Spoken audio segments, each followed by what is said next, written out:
ഒരു 40 മിനിറ്റ്. അള്ളാഹു തൗഫീഖ് ചെയ്യട്ടെ. ഇവിടെയുള്ള ദർസും എല്ലാ ദർസും അള്ളാഹു അതിന്റെ പരിപൂർണതയിലാക്കി തരട്ടെ.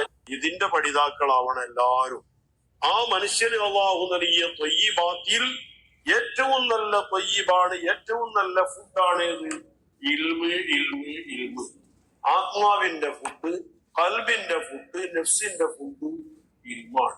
അതേസമയം നമ്മൾ കഴിക്കുന്ന മന്തിയോ മറ്റോ ആയിട്ടുള്ള ഏത് തരത്തിലുള്ള ഫുഡുകളാണെങ്കിലും ശരീരത്തിന്റെ ഫുഡാണ്. ശരീരമല്ല വിഷയം. ശരീരം സംരക്ഷിക്കണം. എന്തിന്? ഈ ആത്മാവിനെ, മനസ്സിനെ സംരക്ഷിക്കാൻ. അതിന്റെ പേക്കാണ് ശരീരം എന്നാണ്. അപ്പോ ഇതിനേക്കാൾ ഏറ്റവും മുന്തിയ ഫുഡ് ഖൽബിന് കൊടുക്കേണ്ട, ആത്മാവിന് കൊടുക്കേണ്ട ഫുഡാണ്. ആ ഫുഡാണ് സുൽത്താനുൽ ഉലമ നമുക്ക് സംവിധാനിച്ചത്. എല്ലാവരും ഇതിന്റെ പഠിതാക്കളാകണം. 30 പാഠം മുടങ്ങാതെ ക്ലാസ്സിൽ പങ്കെടുക്കണം. ഇതൊരു ദർസാണ്. കിതാബ് മട്ടത്തിന് ദർസിന്റെ അച്ചടക്കങ്ങളും ചിട്ടകളും ഒക്കെ പാലിച്ച് ഇതിൽ പങ്കെടുക്കുന്നവരൊക്കെ മുത്തഅല്ലിമീങ്ങളായി സാധാരണക്കാർക്ക് മുത്തഅല്ലിമീങ്ങളാകാനുള്ള ഒരവസരമാണ്. മുത്തഅല്ലിമിന് വലിയ പൗറുണ്ട്. ഇരുമോടിക്കാനായി ഇറങ്ങി തിരിച്ച സുസഹറല്ലാഹു ലഹു ത്വരീഖൻ ഇലൽ ജന്ന, അത് നേടാൻ കഴിഞ്ഞിട്ടില്ലല്ലോ. അപ്പൊ ഇങ്ങനെ കഴിയണം. സുൽത്താനുൽ ഉലമന്റെ ആ കൃപയാണ്. ഇതിന്റെ അവസാനത്തെ ക്ലാസ് 30ാമത്തെ ദർസ് ആരെടുക്കും? സുൽത്താനുൽ ഉലമ ജനലക്ഷങ്ങൾക്ക് വേണ്ടി ഓതിത്തരും. എവിടുന്ന്? 100ാം വാർഷിക സമ്മേളന മജ്‌ലിസിൽ വെച്ച് എല്ലാവർക്കും സുൽത്താനുൽ ഉലമ ഓതിത്തരും. അപ്പൊ എല്ലാവരും സുൽത്താനുൽ ഉലമന്റെ നേരെ ശിഷ്യന്മാരായി. ഒരു കിതാബ് സുൽത്താനുൽ ഉലമയിൽ നിന്ന് ഓതി, അവരുണ്ടാക്കിയ കിതാബ് മുഴുവൻ ഓതി തീർത്ത് എന്ന വലിയൊരു ബഹുമതി. ഇത് ചിലപ്പോ ലോകത്ത് തുല്യത ഇല്ലാത്തൊരു ബഹുമാനക്കാരാണ്. അന്ന് വരാൻ കഴിയാത്ത വിദേശത്തുള്ളവർക്ക് ഓൺലൈനായി കിട്ടും. അങ്ങനെ ലക്ഷങ്ങളൊന്നായിട്ട് ഒരു ദിവസം കിതാബ് ഓതാം. ലക്ഷങ്ങളൊന്നായിട്ട് ഒരു ഗുരുനാഥനിൽ നിന്ന് ഒരേ സമയത്ത് ഓതാം. ആ സമ്മേളനം ജനലക്ഷങ്ങളെ മജ്‌ലിസായിരിക്കും. അപ്പൊ നിറയെ മലക്കുകൾ ഉണ്ടാവും ഈ ഒരു ബഹുമാനം നേടാൻ. അതുകൊണ്ട് ലോകത്തിന്റെ ഏത് ഭാഗത്തുള്ള മുഅ്മിനീങ്ങളും ഇതിന്റെ പഠിതാക്കളാവണം. എല്ലാ കേന്ദ്ര സ്ഥലത്തും ഇതിന്റെ പഠന കേന്ദ്രമുണ്ട്, ദറസുണ്ട്. അതിൽ പങ്കാളികളാകണം. എന്നാ കിട്ടൽ എന്താ? ജനലക്ഷങ്ങൾ ഒരുമിച്ച് ഒരു ഗുരുവര്യരിൽ നിന്ന്, അതൊന്ന് കിട്ടാൻ പറ്റുന്ന ഏറ്റവും വലിയ ഗുരുനാഥനിൽ നിന്ന് ദറസ് കിട്ടുക എന്നൊരു ബഹുമാനം. ഇത് അല്ലാഹു തആല നമുക്ക് കനിഞ്ഞേകിയ ഒരു ഭാഗ്യല്ലേ. ഇത് ആരും പാഴാക്കരുത്, നഷ്ടപ്പെടുത്തരുത്. ആ മജ്‌ലിസിലേക്കും 100ാം വാർഷിക മജ്‌ലിസിലേക്കും എല്ലാ സഹോദരങ്ങളെയും നിങ്ങൾ എത്തിക്കണം. സ്വർഗത്തിലേക്ക് എത്തിക്കുന്ന അവസ്ഥയിൽ അല്ലാഹു തആല ആക്കി തരട്ടെ. അതിൽ പങ്കെടുക്കുന്നവര് മുഴുവൻ ആ ദർസിൽ പങ്കെടുത്ത്, ആ ദർസിൽ പങ്കെടുക്കുന്ന മുഴുവൻ മലക്കുകളും പരലോകത്ത് അനുകൂലമായി സാക്ഷിയായി എല്ലാവരെയും അള്ളാഹു ശരിയായ മുതഅല്ലിമീങ്ങളാക്കി കബൂലാക്കി സഖറല്ലാഹു ലഹു ത്വരീഖൻ ഇലൽ ജന്ന എന്ന സ്വർഗത്തിന്റെ വഴി എളുപ്പമാക്കി തരാൻ അള്ളാഹുവെ കാരണമാക്കണേ അല്ലാഹ്.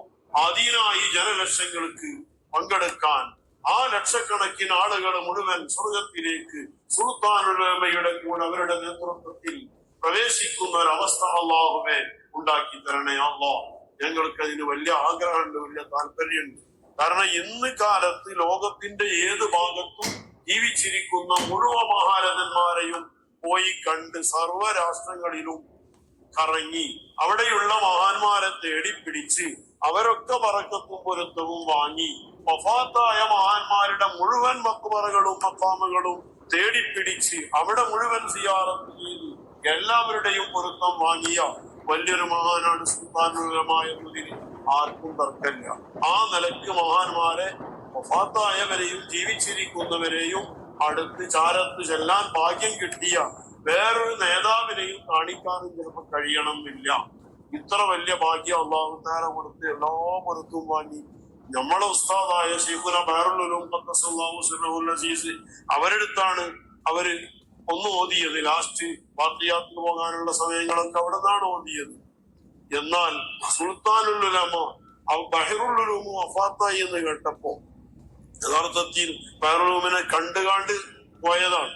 ഇങ്ങോട്ട് കോയമ്പത്തൂരിലേക്ക് ഒരു പരിപാടിക്ക് വേണ്ടി പോകാണ് സുൽത്താനുൽ ഉലമ. അതിന് ഉച്ച സമയത്ത് ബഹറുൽ ഉലൂം രോഗമായി കിടക്കുമ്പോ വന്ന് കണ്ട് മന്ത്രിച്ച് പോയി. വൈകുന്നേരമായപ്പോ വ്യാഴാഴ്ച വൈകുന്നേരം വഫാത്തായി. വെള്ളിയാഴ്ച 10 മണിക്കാണ് മറമാടൽ നടത്തിയത്. എന്നാ നമ്മള് ജനാസയുമായി വീട്ടിലെത്തിയപ്പോഴത്തേന് സുൽത്താനുലമ കോയമ്പത്തൂർക്ക് പോയ സുൽത്താനുലമ മടങ്ങിയെത്തിയാണ്. പരിപാടി ക്യാൻസൽ ചെയ്താണ്. എന്നാ അവർക്ക് കോയമ്പത്തൂര് പരിപാടി നിശ്ചയിച്ച് അത് പോയിക്കാണ്ട് കഴിഞ്ഞിട്ട് വന്നാൽ മതി. കാരണം രാവിലെയാണ് ജനാസ എടുക്കുന്നത്. ആ പൊരുത്തം കിട്ടാൻ വേണ്ടി തിരിച്ചെത്തി. എന്നിട്ട് അവിടെ ക്യാമ്പ് ചെയ്ത് പിറ്റേന്ന് ജനാസ എടുത്ത് ഖബറടക്കം നടത്തി തെൽക്കീന് സുൽത്താനുലമ ചൊല്ലി കൊടുത്ത്. അതും കഴിഞ്ഞിട്ട് ദുആ കഴിഞ്ഞിട്ടാണ് പോണത്. അതുവരെ അവിടെ കൂടി. ആ നിലക്ക് പൊരുത്തം വാങ്ങുന്ന കാര്യത്തിൽ ആ ഉസ്താദിന്റെ പൊരുത്തം ഉസ്താദ് കാണൂലെന്ന് വിചാരിക്കാനാ. എന്റെ പരിപാടി കഴിഞ്ഞിട്ട് വന്നാൽ മതി എന്നല്ല ആരും ചിന്തിക്കാം. ആ പരിപാടി ക്യാൻസൽ ചെയ്തിട്ട് ഉസ്താദിനെ കണ്ടുപോയതാ. ഇനി നാളെ നമുക്ക് ജനാസന്റെ ചടങ്ങിന് വന്നാൽ മതി എന്ന് ആരും ചിന്തിക്കും. പക്ഷെ ആ വലിയ മനുഷ്യൻ അത് ചിന്തിക്കാതെ യാത്ര വഴിയിൽ നിന്ന് മടങ്ങി തിരിച്ചു വന്നിട്ട് അവിടെ കൂടി. പിറ്റേന്നെല്ലാം കഴിഞ്ഞിട്ടാ പോയത്. ഈ നിലക്ക് അന്ന് നമ്മൾ കണ്ടനുഭവിച്ചതാണ് ആ പൊരുത്തം വാങ്ങാൻ. അങ്ങനെ പൊരുത്തം വാങ്ങി കൂട്ടിയ ഒരു മഹാൻ, ആ മഹാന്റെ പൊരുത്തം കിട്ടിയാൽ നമ്മൾ രക്ഷപ്പെടും എന്നാണ് നമ്മുടെ പ്രതീക്ഷ. അതിനുള്ള വലിയ വഴിയാണിത്. അതുകൊണ്ട് ആരും ഈ അവസരം പാഴാക്കരുത്. ആഴ്ചയിൽ ഒരു 40 മിനിറ്റ് അള്ളാഹു തൗഫീഖ് ചെയ്യട്ടെ. ഇവിടെയുള്ള ദർസും എല്ലാ ദർസും അള്ളാഹു അതിന്റെ പരിപൂർണതയിലാക്കി തരട്ടെ.